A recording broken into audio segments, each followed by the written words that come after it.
Hey. Welcome to this week's video. I'm Ebony Allard. I am the CEO and founder of Misfit for Life. We are a coaching and education company that is all about giving you an experience of safety, freedom, and belonging so that you can really be the misfit that you were born to be with confidence and ownership. It is all about taking radical responsibility for your reality, all about living a life full of freedom that is genuinely feeling as good on the inside as it perhaps looks on the outside. And this week's video is a little bit different because I am talking to you about broccoli. And I am going to explain to you why adversity and broccoli are basically the same. Okay, so this is a bit of fun, but I want to check in with you. Have you ever noticed that all the people that are really interesting have faced adversity in some way? It's true. If you look at it, underneath it all, people that are the most emotionally intelligent, deep, compassionate, and all-round rock stars are those that have trawled through hell. So many people refuse to embrace the shadow shit that comes with being an adult. The first time it attempts to reveal itself, we have no idea of the riches that await us on the other side, noticing only the discomfort. In doing so, the darkness is forced to amplify itself until it knocks us head over foot onto our asses so that we finally take notice. And at that point, we are on our hands and knees praying for mercy. In the uncertainty, fear, and apparent isolation of our own personal adversity, we do not know that the lessons, blessings, and opportunity, much like broccoli, are actually really healthy and give us all sorts of internal goodness as we ingest them. If you are experiencing or facing any kind of adversity right now, please know this. Adversity builds confidence. Adversity builds resilience. Adversity builds empathy and compassion. Adversity builds self-respect and self-acceptance. Adversity forces us to choose whether we fight or give up. It gives us character. It gives us fortitude. And there is no way that surviving adversity is going to make you less interesting. It is only ever going to make you a more interesting human being. In Misfit Maven From A to R, which is my book that I released in 2014, I tell my story and I share from how I went from version 1.0 to version 2.0 and the adversity that allowed me to do that. And since then, I would say I'm now on version 4.0. And it is adversity that has allowed me to make those upgrades every single time. Now, we live our lives in cycles. We go through different stages of development.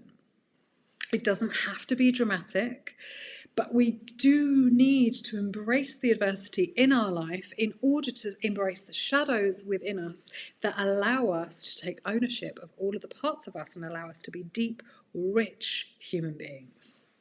Many of my favourite people have experienced life-altering adversity, and I am pretty sure that it is because of, rather than in spite of, these experiences that has made them so awesome.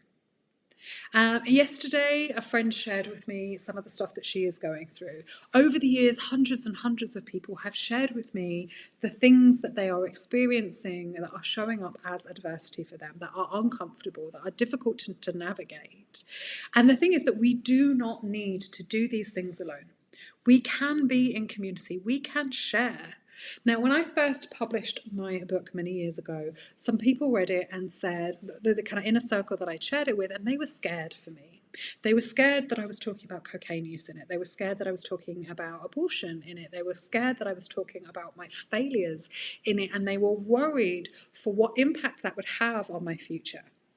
Now, the truth is that when we reveal our vulnerabilities, when we reveal our messiness and imperfection, when we reveal the way that we overcame adversity, We reveal who we really are. We share our identity and our card with each other, and we create emotional bonds that are so much deeper, that are life-lasting, that are real and raw. You are not too much.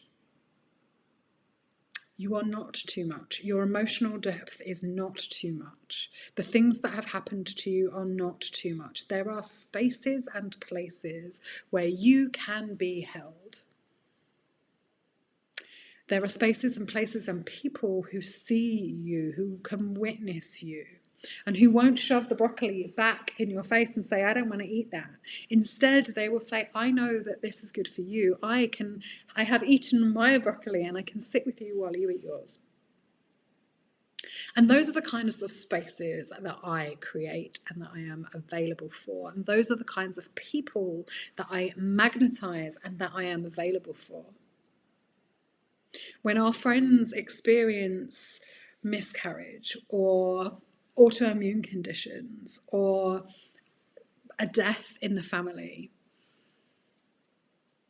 we can really be with them. Maybe someone's parent is dying. Maybe someone in your family is experiencing dementia or some other debilitating disease or disease. I have so much compassion for the suffering that each of you and each person in this world is going through. And at the same time, I witness with so much love the grace with which they endure. It is a skill to endure calmly. It is a gift that allows us to create the kinds of life that we want for ourselves, and it is where we become the people that we are proud of. It's not about what life throws at you, it is about how you deal with it. Our job is not to push away adversity, but instead to become like resilient ninjas, to face adversity head on, embrace it, and overcome it.